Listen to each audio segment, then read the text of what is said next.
Hello students, आज हम लोग पढ़ेंगे क्लास 12 का वॉल्यूम 2 एनसीईआरटी। जैसा कि हम लोग पढ़ रहे थे टाइप्स ऑफ फंक्शन, मतलब फलन के प्रकार। जैसा कि इसमें हम लोग पढ़े थे टाइप्स ऑफ फलन के प्रकार, ऑनटू फंक्शन को पढ़े। उसके बाद हम लोग इनटू फंक्शन को पढ़े। ऑनटू में क्या होता है, डोमेन और कोडोमेन इक्वल होगा तो ऑनटू फंक्शन हो जाएगा। और उसके बाद इनटू में यदि कोई फंक्शन में क्या होगा, डोमेन और कोडोमेन इक्वल नहीं होगा तो इनटू फंक्शन होगा। या ऑन द अदर वर्ड्स, दूसरे शब्दों में हम लोग इसको इस प्रकार भी समझ सकते हैं कि जो फंक्शन ऑन टू नहीं होगा वो कौन सा फंक्शन होगा, इनटू फंक्शन होगा। तो इसके बाद हम लोग देख रहे हैं मेनी वन फंक्शन। जैसा कि नाम से ही पता चलता है, इधर मेनी इधर वन, मेनी वन फंक्शन हो गया। इसमें लिखा हुआ है function f function a to b is said to be many one function if image of at least two element of set a in set b। मतलब set a का at least मतलब कम से कम, at least का concept, at most का concept हम लोग probability में भी पढ़ चुके हैं। at least मतलब होता है कम से कम, तो कह रहा है कम से कम इसमें दो एलिमेंट का इमेज सेम होना चाहिए। 2 से अधिक 3 4 5 6 होगा तो सब चलेगा।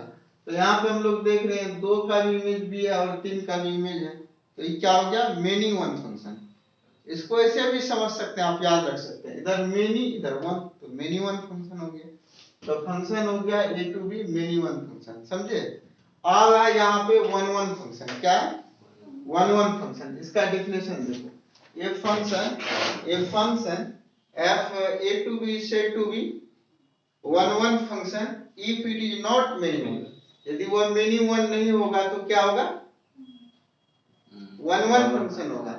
नॉट लिखा हुआ है, not many one, many one नहीं होगा तो one one होगा। जैसा कि यहाँ पे into में भी देख लिया, into में भी लिखा हुआ है function f a to b is said to be into function if it is not onto function, not onto। यदि onto नहीं होगा तो क्या होगा, into होगा। उसी प्रकार जब यह many one नहीं होगा तो क्या होगा, one one होगा। और on the other words, दूसरे शब्दों में इसको आप लोग ऐसे भी समझ सकते हैं one one, इधर भी one इधर भी one, समझे। एक ही इमेज बन रहा है, जैसे 1 का 2, 2 का 3, 3 का 1, तो ये क्या हो गया one one। ये हो गया, सॉरी ये यहाँ पे मेनी वन नहीं होगा, यहाँ पे इसको वन वन कीजिए, वन वन फंक्शन। ये वन वन फंक्शन का एग्जांपल है, मेनी वन तो ऊपर हो गया। अब देखिए इंपॉर्टेंट है 5 नंबर का question, one one onto function. क्या one one onto function को क्या बोलते हैं, बाइजेक्टिव फंक्शन। क्वेश्चन एग्जाम में ऑब्जेक्टिव पूछता है कि one one onto function is said to be, one one onto function को क्या कहते हैं, तो क्या कहते हैं, बाइजेक्टिव। वही एग्जाम में पूछेगा ऑब्जेक्टिव क्वेश्चन में, इतना कुछ में ये इंपॉर्टेंट है। तो आप क्लास आए, क्लास देखें, समझे तो आपको याद रहेगा।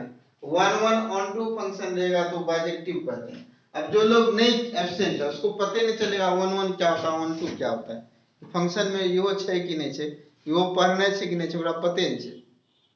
तो आपको ऑब्जेक्टिव क्वेश्चन में पूछेगा कि वन वन ऑन टू क्या कहलाता है, तो क्या कहलाता है, बाइजेक्टिव। यही ऑब्जेक्टिव क्वेश्चन में बनता है इससे, समझे।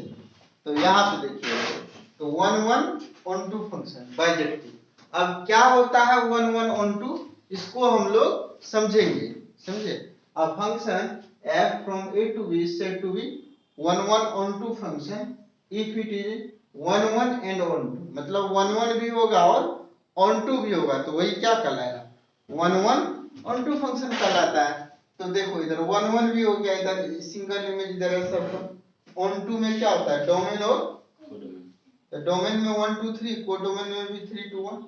ऑर्डर अलग रहेगा, उससे दिक्कत नहीं, सेम ही होगा। जैसे डोमेन इसका क्या हो गया